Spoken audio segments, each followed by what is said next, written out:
Hello everyone my dear friends, आपके अपने YouTube channel anchor Galaxy में फिर से आपका एक बार वेलकम करते हैं। जैसे कि आपको पता है कि इस चैनल के माध्यम से हमने खान सर के द्वारा जो बुक लॉन्च किया गया है 11,000 प्लस क्वेश्चंस का, उसका सलूशन हम करते हैं। तो आज हम उसी बुक से 146 नंबर क्वेश्चन से स्टार्ट करेंगे, जो कि यांत्रिकी से रिलेटेड है, यांत्रिकी चैप्टर से। और 145 तक के क्वेश्चंस को हमने बहुत ही डिटेल में सलूशन कर लिया था। तो चलिए 146 नंबर क्वेश्चन से सलूशन स्टार्ट करते हैं। और 146 नंबर क्वेश्चन है कि 5 मीटर प्रति सेकंड की दर से गतिशील एक कण की ऊर्जा 125 जूल है, तो कण का द्रव्यमान होगा। इसमें देखिए कोई भी एम द्रव्यमान का कोई मतलब हमें मालूम नहीं है, इसका द्रव्यमान कितना है और इसी को फाइंड आउट करना है कि इसका मान कितना होगा। यदि कोई भी द्रव्यमान का वस्तु 5 मीटर प्रति सेकंड की वेग से गतिशील है, यानी कि भी इसका मान कितना दिया गया है 5 मीटर प्रति सेकंड। वेलोसिटी का मान, वेग का मान 5 मीटर प्रति सेकंड दिया गया है।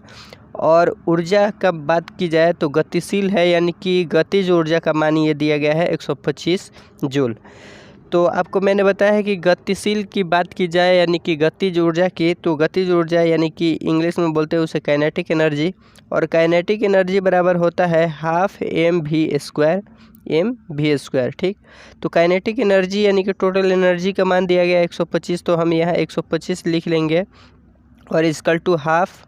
और m का मान हमें फाइंड आउट करना है, m का मान नहीं मालूम है, m ही मान लेंगे। और v का मान दिया गया है कितना 5 मीटर प्रति सेकेंड, यानी वेग का मान 5 है, तो v² यहाँ फार्मूला में दिया गया है और v का मान 5 है, तो यानी 5 का स्क्वायर यहाँ कितना हो जाएगा 25, ठीक। तो यहाँ 25 से 125 घट गया 5 बार में, और ये 5 बराबर हो गया हाफ एम। ये इधर है तो मल्टीप्लिकेशन हो जाएगा 5 के साथ, तो m का वैल्यू आपका निकल गया 10, यानी कि 10 किलोग्राम। 10 किलोग्राम ऑप्शन सी में दिया गया है, तो इस तरह से आपका राइट आंसर ऑप्शन सी हो जाएगा। आप समझे होंगे, इस तरह के मैंने बहुत सारे क्वेश्चंस का सॉल्यूशन पहले भी वीडियो में करा रखा है। तो आप चैनल पर नए हैं तो आप प्लेलिस्ट में जा कर के देख सकते हैं। इन सभी बुक में जितने भी 1 बाय 1 क्वेश्चंस हैं उनका सॉल्यूशन मैंने बहुत ही डिटेल में करवा रखा है। 147 नंबर क्वेश्चन है कि यदि एक गोले को लुढ़काया जाए तो उसकी घूर्णन ऊर्जा का उसकी संपूर्ण गतिज ऊर्जा से अनुपात निम्नलिखित होगा। तो इसका जो अनुपात होता है हमेशा 2:7 होता है, यानी ऑप्शन नंबर डी आपका राइट आंसर होगा। ये कैसे होता है कि कभी भी क्वेश्चन में कहा जाए कि एक लुढ़काया हुआ गोला, या प्लास्टिक हो, रबड़ हो, किसी भी आयरन का हो, लोहा का हो, कोई भी गोला हो, उसको लुढ़काया जाए, उसकी घूर्णन ऊर्जा, मेन याद रखना है घूर्णन ऊर्जा यानी रोटेशनल एनर्जी, उसके संपूर्ण गतिज ऊर्जा के अनुपात से तुलना की जाए, तो हमेशा घूर्णन ऊर्जा और गतिज ऊर्जा का जो अनुपात होता है 2:7 होता है। या आपको ऑप्शन में इस तरह से भी दे सकता है कि जैसे कि 2:7 कहने का मतलब 5 दूनी की 10, 7 5 35, आपका 10:35 भी दे सकता है, 2:10 भी दे सकता है, 4:20 दे सकता है। तो आपको इसमें कटाया हुआ रूप नहीं मिलेगा, मतलब इसको पूरा हल किया हुआ रूप नहीं मिलेगा। तो 10:35 को आप काटेंगे तो ये 2:7 आ जाएगा। तो अगर 10:35 रहता, 4:20 रहता, 2:10 रहता, तो इसको सभी को आप काटेंगे, जिसको काटने पर 2:7 आ जाएगा वही आपका राइट आंसर हो जाएगा। तो उस स्थिति में 10:35 आपका राइट आंसर हो जाता है, क्योंकि यहाँ फाइनली कटाया हुआ रूप दिया है। तो इस तरह से आपका राइट आंसर डी हो जाएगा 2:7। कब कि याद रखिए कि कोई भी गोले का घूर्णन ऊर्जा और उसकी गतिज ऊर्जा की बात की जाए तो इन दोनों का अनुपात क्या होता है 2:7 होता है, ठीक है। 48 नंबर क्वेश्चन देखते हैं। जल्दी क्वेश्चन अटेम्प्ट करने की कोशिश करेंगे। किसी पाइपलाइन के केंद्र पर स्थित किसी कण का वेग होगा। कोई भी पाइप एक है, जैसे कि ये पाइप हो गया, खोखला एक पाइप हो गया, इसके केंद्र पर स्थित कण का वेग होगा। इसके केंद्र पर यानी कि इसके सेंटर पर जो भी क्या कहा गया है, केंद्र पर स्थित किसी कण का वेग होगा। जो भी वेग होगा यहाँ क्या होगा, अधिकतम होगा, न्यूनतम होगा, शून्य होगा। तो मैं बता दूं कि किसी भी वस्तु के सेंटर में, जैसे मतलब सेंटर में, वहाँ उसका वेग का मान जो होता है अधिकतम होता है। तो इस तरह से आपका राइट आंसर ऑप्शन ए हो जाएगा। या आपकी बात कही जाए, जैसे कि एक और प्लस पॉइंट मैं आपको बता दूं कि इस तरह से भी क्वेश्चन आता है कि एक पेंडुलम है, इस तरह से पेंडुलम है, ये लटकाया हुआ है। तो ये अगर यहाँ रहे या ये झूलते झूलते यहाँ रहे, ठीक है, यहाँ से स्टार्ट किया गया झूलाने का, यहाँ पकड़ के और इसको छोड़ा गया तो यहाँ तक जाएगा, फिर यहाँ से रिटर्न आएगा। तो इस तरह से दोलन होगा। तो इस दोलन की अवस्था में पूछा जाएगा कि 1 नंबर दे दिया गया, 2 नंबर, 3 नंबर दे दिया गया कि किस नंबर पर जो है वेग अधिकतम होगा। तो आपको सेंटर कहाँ दिख रहा है? 2 नंबर पर ये वाला 1 नंबर और 3 नंबर के बीच कौन नंबर है? 2 नंबर है। तो 2 नंबर के बीच यानी केंद्र पर 2 नंबर है, तो यहाँ वेग का मान जो होगा अधिकतम होगा। ठीक है, तो इस तरह से भी आप याद रख सकते हैं। पेंडुलम से भी रिलेटेड क्वेश्चन आता है। 149 नंबर क्वेश्चन है कि एक घूमते हुए सॉफ्ट से धागे से बंधी हुई एक गेंद एक समान गति पर घूमती है। सॉफ्ट को अचानक रोकने पर गेंद किए डैश डैश डैश कोणीय वेग के साथ धागा सॉफ्ट के चारों तरफ लिपटना आरंभ कर देगा। तो घटते हुए आरंभ कर देगा, बढ़ते हुए स्थिर रहेगा, शून्य कोई नहीं। तो इस क्वेश्चन को देखिए, समझिए। कहा गया है कि घूमते हुए सॉफ्ट से, यानी कि कोई मान के चलिए एक बच्चा है, ये बच्चा हो गया, शॉर्ट फॉर्म में मैंने क्रिएट कर दिया फिगर को। ये बच्चा हो गया, इसके हाथ में एक सॉफ्ट हो गया। सॉफ्ट कहने का मतलब कोई भी आपका वस्तु हो गया, लोहा, प्लास्टिक, कुछ भी हो गया, मतलब एक रॉड हो गया, डंडा हो गया। एक सॉफ्ट से धागे से बंधे हुई एक गेंद, जैसे कि इसमें बंधा हुआ गेंद है और ये धागा हो गया और धागे में ये गेंद हो गया, ठीक है, बंधा हुआ है, समान गति से घूमती है। और जब इसको ये लड़का रोटेट करने लगता है अपने हाथों को, तो ये रोटेट करेगा, घुमाएगा, तो ये भी क्या होगा, घूमने लगेगा, चारों तरफ इस तरह से घूमने लगेगा। आप एक्सपेरिमेंट करके खुद से देख सकते हैं, घूमने लगेगा।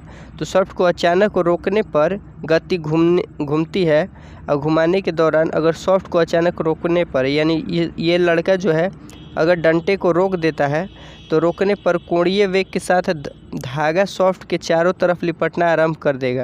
यानी घटते हुए कोणीय वेग के साथ धागा सॉफ्ट के साथ चारों तरफ लिपटना प्रारंभ कर देगा। बढ़ते हुए किस तरह से?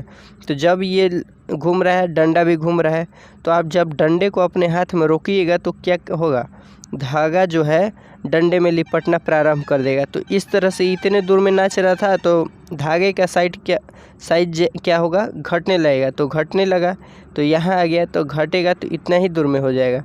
तो इसका कोणीय वेग जो होगा घट जाएगा, तो घटने लगेगा, यानी कि ऑप्शन नंबर इसमें बी जो है आपका राइट आंसर हो जाएगा कि घटते हुए कोणीय वेग के साथ धागा सॉफ्ट के चारों तरफ लिपटना आरंभ कर देगा।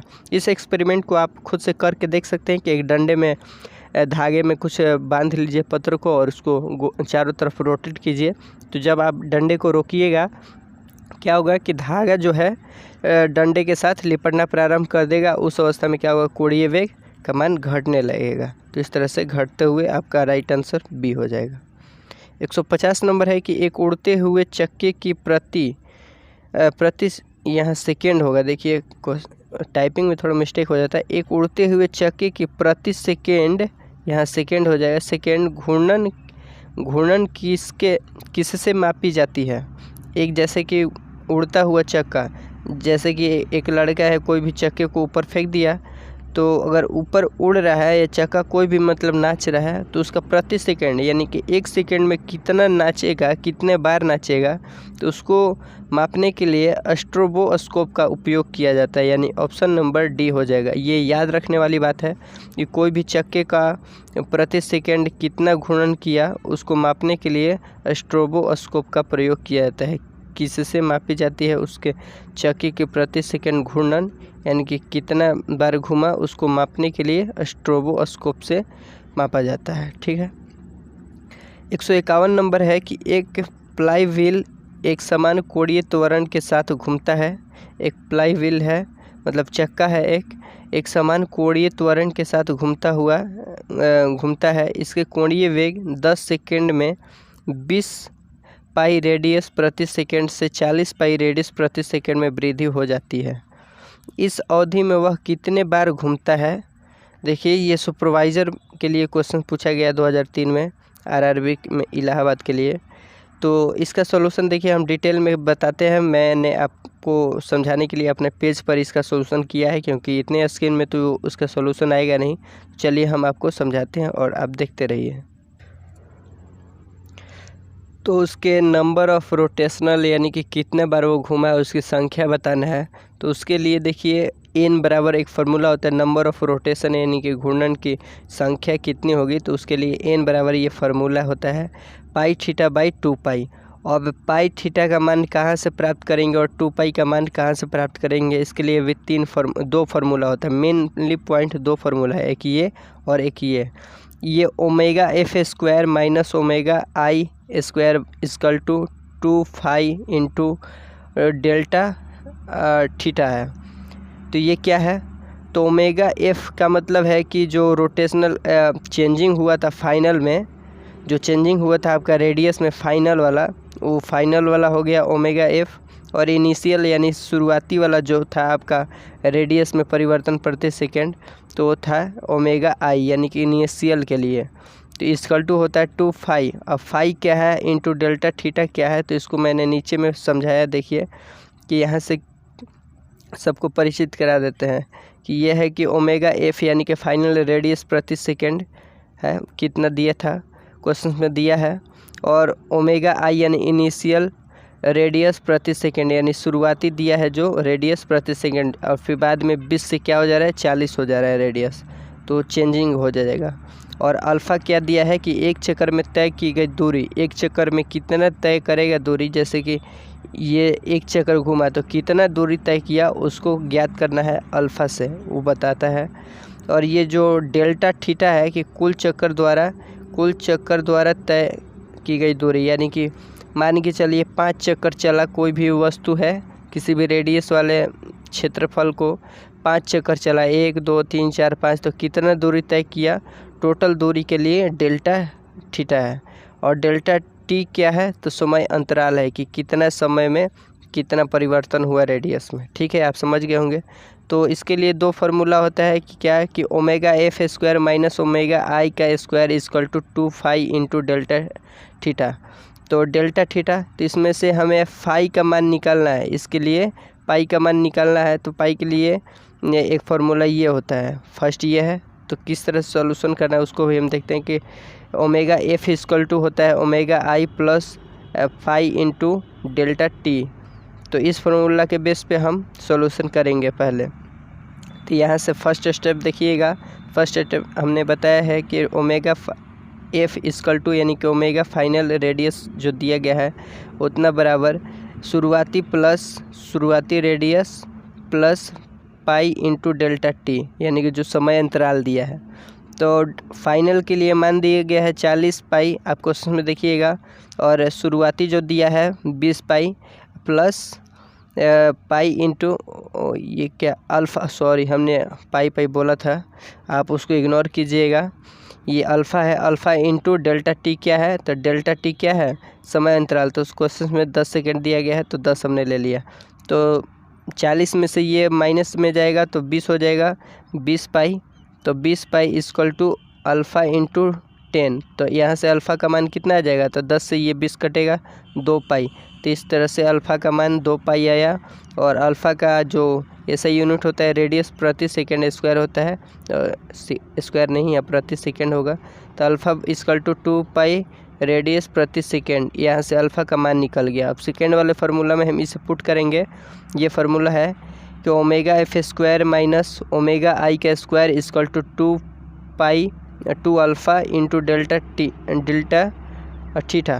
तो यहाँ से आपको फाइनल वाला जो मान दिया गया है 40, तो यहाँ क्वेश्चन ये फार्मूला जो होता है स्क्वायर में होता है तो इसका स्क्वायर कर लेंगे माइनस। इस तरह से करने के बाद आपको क्वेश्चन में दिया गया 2 इंटू अल्फ़ा का मान कितना आया हमारा 2 पाई आया। तो 2 पाई यहाँ से रख लेंगे इंटू डेल्टा थीटा क्या है कि कुल तय की गई दूरी है। तो कुल तय की गई दूरी निकल जाएगा यहाँ से। इस तरह से आप सॉल्यूशन कर लीजिएगा। आप देख रहे हैं यहाँ सॉल्यूशन मैंने किया है। तो यहाँ से डेल्टा थीटा का मान कितना आ जाएगा आपका, तो यहाँ से कट पिट करके आपका डेल्टा थीटा का मान आ जाएगा 300 पाई आ गया। 300 पाई आ गया, तो टोटल नंबर ऑफ चक्कर यानी कि टोटल रोटेशनल ऑफ चक्कर हमें निकालना है कि कितना चक्कर घूमेगा जब रेडियस 20 पाई रेडियस प्रति सेकेंड से वो कब 40 पाई रेडियस प्रति सेकेंड हो जाएगा अगर 10 समय अंतराल में। यही तो क्वेश्चन है। तो उसमें तय की गई मतलब चक्र बताना है कि कितना चक्कर घूमेगा। तो उसके लिए ये फार्मूला होता है n बराबर डेल्टा थीटा बाई 2 पाई। तो डेल्टा थीटा का मान आया आपका 300 पाई बटे में 2 पाई, तो 2 पाई हो गया आपका। यहाँ से पाई कट गया, तो 2 से कट गया 150 बारे में, तो 150 आपका चक्कर टोटल लगेगा। तो इस तरह से राइट आंसर आपका 150 हो जाएगा। अब ये 2 पाई क्या है, 2 पाई, तो 2 पाई क्या है, तो जैसे वृत्त की परिधि क्या होता है 2 पाई आर होता है। तो 2 पाई आर होता है, तो 2 पाई यहाँ दिया गया है रेडियस, इस तरह से आपको मिला करके इसको कर लेना है, ठीक है। तो 2 पाई आर वृत्त की परिधि होता है, तो 2 पाई आर वृत्त की परिधि यानी कि टोटल किनारे का दूरी हो गया ये 2 पाई आर, ठीक है। तो जब एक बार में ये 2 पाई दूरी तय करता है, एक बार में क्वेश्चन सुनिएगा कि एक बार में ये 2 पाई दूरी तय करता है, अगर ये 36 पाई टोटल दूरी तय किया है तो कितना चक्कर लगाया होगा। तो अगर हम जानते हैं कि एक चक्कर में 2 पाई दूरी तय किया और टोटल दूरी तय किया 36 पाई, तो कितना चक्कर लगाएगा। तो टोटल में हम एक बार वाला दूरी से भाग देंगे, यानी कि 36 पाई बटे में एक बार में तय किया है कितना दूरी, तो 2 पाई, तो 2 पाई से भाग दे देंगे तो हमारा रोटेशनल चक्कर निकल जाएगा, यानी कि 18 चक्कर लगाया है। तो इसी को बेस बना करके इस फॉर्मूला को क्रिएट करके इसका सॉल्यूशन किया गया है। तो आप समझ गए होंगे। नेक्स्ट क्वेश्चन से देखते हैं। अब 151 के बाद 152 नंबर क्वेश्चन देखते हैं कि द्रव्यमान m का एक क्षैतिज मीटर स्केल इसके 2 सिरे पर बंधित 2 ऊर्ध्वाधर डोरियों से लटकाया जाता है। द्रव्यमान 2m का एक पिंड 75 सेंटीमीटर निशान पर रखा जाता है, तो 2 डोरियों में तनाव का अनुपात होगा। देखिए ये क्वेश्चन भी सुपरवाइज़र में आया हुआ है, सुपरवाइज़र पोस्ट के लिए है, 2003 में पूछा गया है। तो ये भी क्वेश्चन थोड़े लॉन्ग टर्म में है, तो मैंने इसको शॉर्ट टर्म में बनाने के लिए हेल्प लिया है। तो यदि उसका सॉल्यूशन मैं निकाल लेता हूँ अगर शॉर्ट फॉर्म में, तो मैं इसका सॉल्यूशन नेक्स्ट वीडियो में मैं आपको दूंगा। तो ठीक है, तो वेट कीजिएगा नेक्स्ट वीडियो के लिए, तो उसमें आपको 152 का सॉल्यूशन शॉर्ट फॉर्म में मिल जाएगा। नेक्स्ट क्वेश्चन तब तक देखते हैं, क्योंकि उसका क्वेश्चन जो है बहुत ही लॉन्ग टर्म में सॉल्यूशन हो रहा था 3-4 पेज में, तो इसलिए हमने शॉर्ट फॉर्म के लिए अभी कोशिश कर रहा हूँ उसको बनाने का। 153 नंबर क्वेश्चन देखते हैं तब तक कि निम्न में से किस में गतिज ऊर्जा नहीं है। गतिज ऊर्जा नहीं है, तो देखिए क्वेश्चन से ऑप्शन ए है कि चली हुई गोली, बी है बहता हुआ पानी, सी है चलता हथौड़ा, खींचा हुआ धनुष। तो नहीं है, बात किया गया है कि गतिज ऊर्जा नहीं है, यानी कि चलती हुई गोली इसमें मूवमेंट हो रहा है, इसमें गति है, यानी कि गतिज ऊर्जा इसमें हो रही है। बहता हुआ पानी यानी पानी बह रहा है, इसमें भी मूवमेंट है, यानी कि ये भी गति हो रही है, गतिज ऊर्जा है इसमें। चलता हथौड़ा यानी कि कोई हथौड़ा बार बार ऊपर नीचे पटक रहा है किसी भी वस्तु पर, तो ये भी मूव कर रहा है। लेकिन खींचा हुआ धनुष, अगर कोई धनुष है जैसे ये, और इसको आप धागे को टान दिए, इस तरह से खींच दिए, तो खींच करके रखा हुआ है ना, इसमें तो गति हुआ कहाँ, अभी हो नहीं रहा है। चलता हुआ धनुष रहता है कि छोड़ा हुआ धनुष या छोड़ा हुआ बाण, तब उसमें गति हो है। खींचा हुआ धनुष यानी कि खींच करके रोका गया है, तो इसमें क्या है, स्थितिज ऊर्जा है, गतिज ऊर्जा नहीं है। तो गतिज ऊर्जा नहीं है, यानी कि ऑप्शन नंबर डी आपका राइट आंसर हो जाएगा। 153 के बाद 154 नंबर क्वेश्चन देखते हैं। ये सॉल्यूशन है जो मैंने आपको बताया है। 154 नंबर क्वेश्चन देखिए। 154 नंबर क्या है कि एक व्यक्ति पानी में स्थिर नाव के एक सिरे पर खड़ा है, जल प्रतिरोध की उपेक्षा कर दे वह व्यक्ति अब नाव के दूसरे सिरे की ओर चला जाता है और नाव पुनः स्थिर हो जाती है। जल के संबंध में व्यक्ति एवं नाव तंत्रता के द्रव्यमान का केंद्र स्थिर रहेगा। क्वेश्चन में कहा गया है कि एक नाव है, जैसे ये नाव है पानी में, अगर कोई व्यक्ति यहाँ खड़ा है और जब वो यहाँ से यहाँ चला जा रहा है, तो फिर उसमें मतलब जो नाव जो होगा, व्यक्ति और नाव तंत्रता के द्रव्यमान के केंद्र स्थिर रहेगा। मतलब कब स्थिर रह सकते हैं, इसका टर्म कंडीशन दिया गया है नीचे ऑप्शन में, तो देखिए तो दिया गया है कि केवल तब जब व्यक्ति तथा नाव के द्रव्यमान समान हो, यानी कि व्यक्ति और नाव का अगर द्रव्यमान समान रहेगा तो ये यहाँ से यहाँ जाए, ये यहाँ से यहाँ जाए, तो ये नाव जो है इधर उधर नहीं जाएगा। केवल तब जब व्यक्ति तथा नाव अंत में स्थिर हो, इनके दोनों रुका हुआ हो, ये व्यक्ति इधर से उधर नहीं होगा, फिर भी वो सही है। केवल तब जब व्यक्ति नाव तथा नाव पर त्वरण के बगैर गतिमान होता है, और सभी स्थिति में, यानी कि सभी स्थिति में इसका राइट आंसर हो जाएगा। और ये भी उतना क्वेश्चंस आपके लिए इम्पोर्टेंट नहीं है, क्योंकि ये बहुत ज़्यादा पोस्ट के लिए पूछा गया है, सुपरवाइज़र के लिए क्वेश्चन पूछा गया है। खैर ठीक है, आप समझ गए होंगे तो अच्छी बात है। 155 नंबर क्वेश्चन देखिए कि ऐसी प्रणाली जिसमें लंबाई के लिए मीटर का, राशि के लिए किलोग्राम का, देखिए ये राशि, इसमें भी टाइपिंग का मिस्टेकिंग है, टेंशन मत लीजिए। ऐसी प्रणाली जिसमें लंबाई के लिए मीटर का, लंबाई के लिए मीटर का, राशि के लिए किलोग्राम का, राशि नहीं होगा यहाँ, द्रव्यमान हो जाएगा, द्रव्यमान के लिए किलोग्राम का, समय के लिए सेकंड का, ताप के लिए केल्विन का, विद्युत तरंग या प्रवाह विद्युत धारा के लिए एम्पियर का, प्रकाश घनत्व के लिए कैंडेला का, तथा पदार्थ की मात्रा के लिए मोल का उपयोग होता है, तो को कहते हैं, इसको क्या कहते हैं। टीटी के लिए पूछा गया है क्वेश्चन, तो उसको कौन प्रणाली कहते हैं मतलब। अब देखिए इसमें सीजीएस प्रणाली है, एमकेएस प्रणाली है, एफपीएस प्रणाली है, एसआई प्रणाली है। इसमें दिमाग लगाने की बात है, ये दोनों तो होगा नहीं। एमकेएस प्रणाली यानी कि एम क्या दर्शाता है, तो द्रव्यमान का एसआई यूनिट क्या होता है, लंबाई का मीटर होता है, तो ये एम है लंबाई के लिए। के क्या है, किलोग्राम, किसके लिए, द्रव्यमान के लिए। एस क्या है, सेकेंड है, किसके लिए, समय के लिए। तो एमकेएस भी हो सकता है, लेकिन यदि तीनों केवल दिया रहे तब, जब कब कौन कौन सा, तो लंबाई, द्रव्यमान और समय, तो इन्हीं तीनों के लिए लंबाई के लिए मीटर, द्रव्यमान के लिए किलोग्राम और समय के लिए सेकेंड होता है। लेकिन इसमें और भी दिया चीज़ है, क्या है कि ताप के लिए केल्विन, विद्युत तरंग के लिए एम्पियर, प्रकाश घनत्व के लिए कैंडेला, पदार्थ का मात्रा के लिए मोल, और सब भी दिया गया है। तो ये सब क्या है, तो एसआई प्रणाली है। तो इस तरह से आपका राइट आंसर ऑप्शन डी हो जाएगा। अगर केवल 3 रहता तो उसमें, उस कंडीशन में आपका एसआई प्रणाली तो होता ही, लेकिन एमकेएस प्रणाली होता, और उस स्थिति में एमकेएस प्रणाली कब सही होता है, जब आपका एसआई प्रणाली नहीं दिया रहता, तो आपका बी राइट आंसर हो जाता। तो ये क्वेश्चन बहुत ही मज़ेदार है, क्योंकि इसके थ्रू आप अपना एसआई यूनिट का भी रिवीजन कर सकते हैं, और जिसका एसआई यूनिट आपको नहीं याद है यहाँ से लिख सकते हैं कि विद्युत तरंग या प्रवाह यानी विद्युत धारा के लिए एम्पियर, प्रकाश घनत्व के लिए कैंडेला, पदार्थ के मात्रा के लिए मोल। इन सभी चीज़ को याद कर सकते हैं, बहुत ही इंपॉर्टेंट एसआई मात्रक दिया गया है। नेक्स्ट क्वेश्चन है 156 नंबर।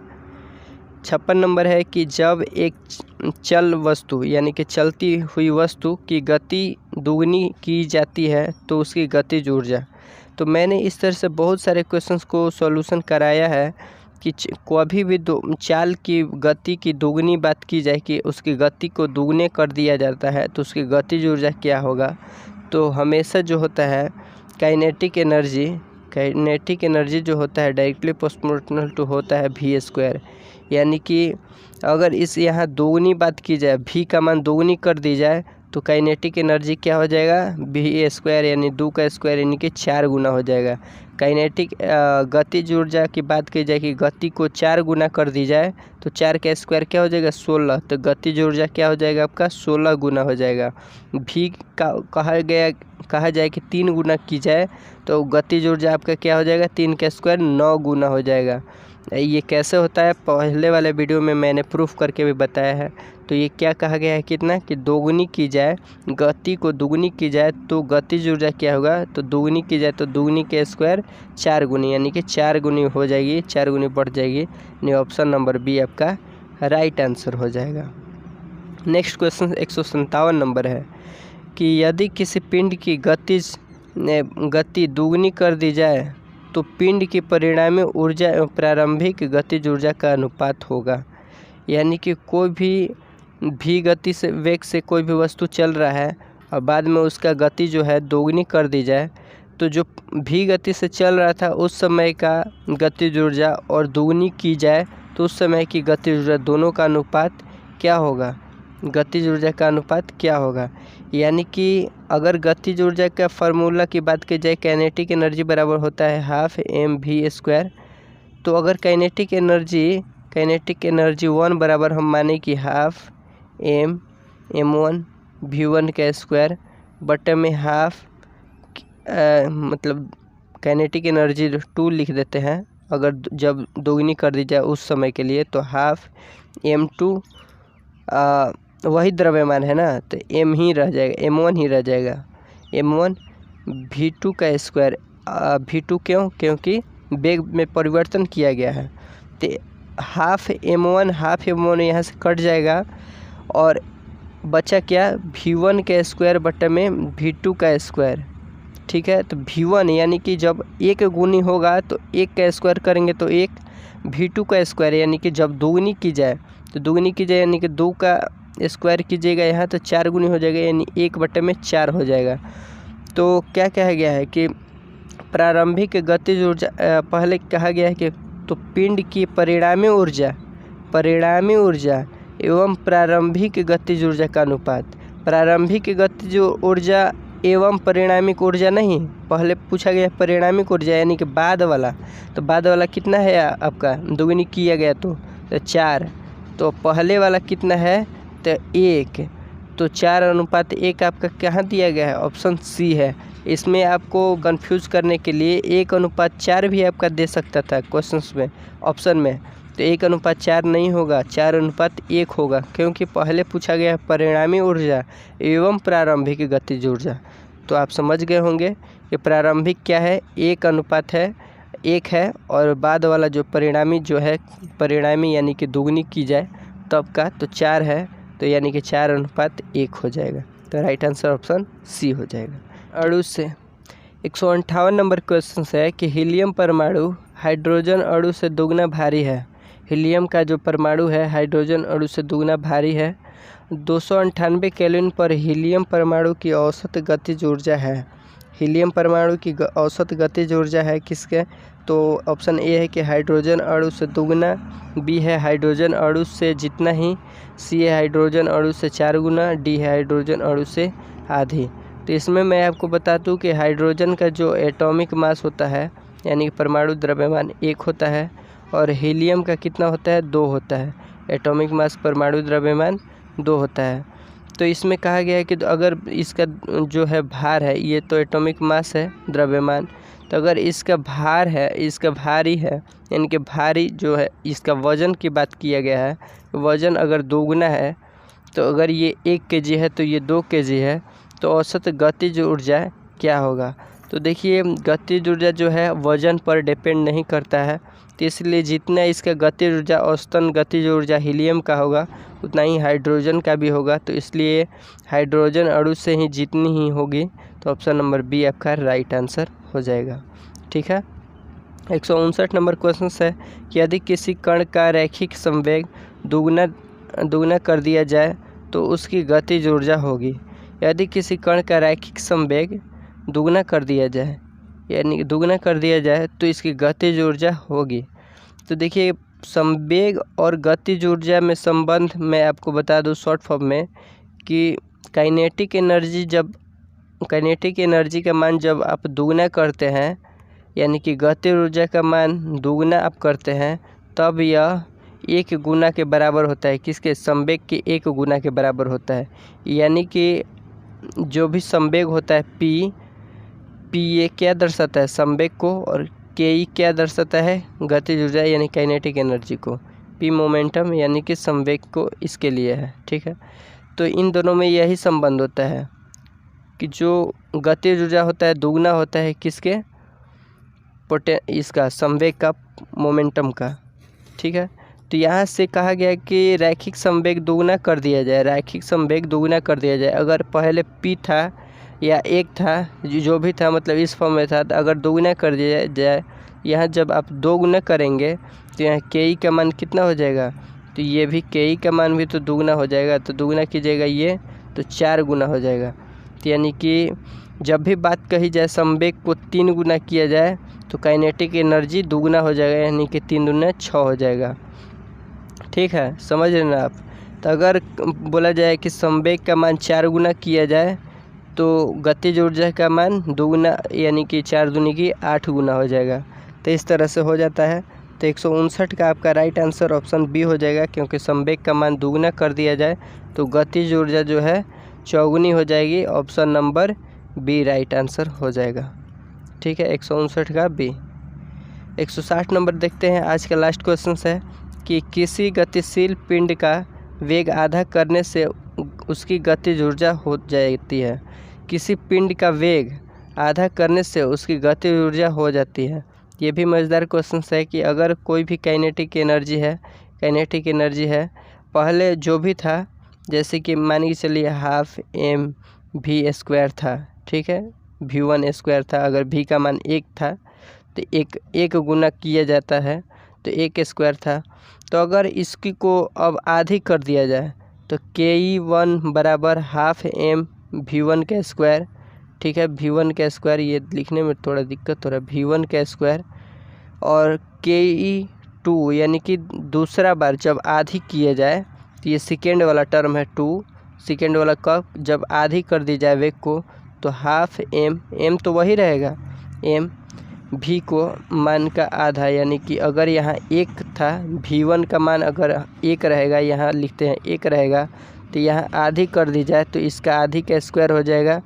1 का स्क्वायर 1 हो जाएगा, यहाँ 1 का स्क्वायर, और 1/2 का स्क्वायर हो जाएगा 1/4। और जब ये पलट जाएगा तो हो जाएगा 4/1। तो ये पलट जाएगा तो 4/1, यानी कि यहाँ से देखने को क्या मिला कि काइनेटिक एनर्जी 1 में काइनेटिक एनर्जी 2 = 4/1 हो गया। यानी कि काइनेटिक एनर्जी जो हो गया 4 गुना हो गया। किसका? जब आधा किया गया, वेग का मान को आधा किया गया पहले की अपेक्षा, तो अब के का मान जो हो गया 4 गुना हो गया। कैसे? तो जब आप इसको क्रॉस मल्टीप्लिकेशन करेंगे तो आपको दिखाई देगा 1ke1 = 4ke2। ये क्या दर्शाता है कि पहले वाला जो गतिज ऊर्जा है दूसरा वाला जो गतिज ऊर्जा है पहले वाले का 4 गुना हो गया। दूसरा वाला गतिज ऊर्जा यानी कि जब आधा किया गया गतिज ऊर्जा वो 4 गुना हो गया। किसका? तो पहले वाले गतिज ऊर्जा का, जब ये 1 गुना था। तो आप समझ गए। तो आशा करते हैं कि जितने भी क्वेश्चंस का मैंने सॉल्यूशन कराया आपको 1 बाय 1 करके, सभी क्वेश्चंस को सॉल्यूशन आपको समझ में आया होगा बहुत ही बेहतर तरीक़ों से। और कहीं भी किसी भी प्रकार का छोटा सा भी प्रकार का डाउट है आपको, आप कमेंट करके पूछें, मैं उसके रिप्लाई अवश्य दूंगा। और चैनल पर बने रहने के लिए आपका बहुत बहुत धन्यवाद। चैनल पर फर्स्ट बार है तो चैनल को सब्सक्राइब करके ऑल आइकन पर प्रेस कर लीजिए, ताकि ऐसे ही इंपॉर्टेंट न्यूमेरिकल का जब भी मैं वीडियो अपलोड करूँ तो आपका नोटिफिकेशन आपको मिल जाए। और इस वीडियो में बने रहने के लिए आपका बहुत बहुत धन्यवाद। नेक्स्ट वीडियो में इसी प्रकार के मिलते हैं, तब तक के लिए बाय बाय, टेक केयर, जय हिंद।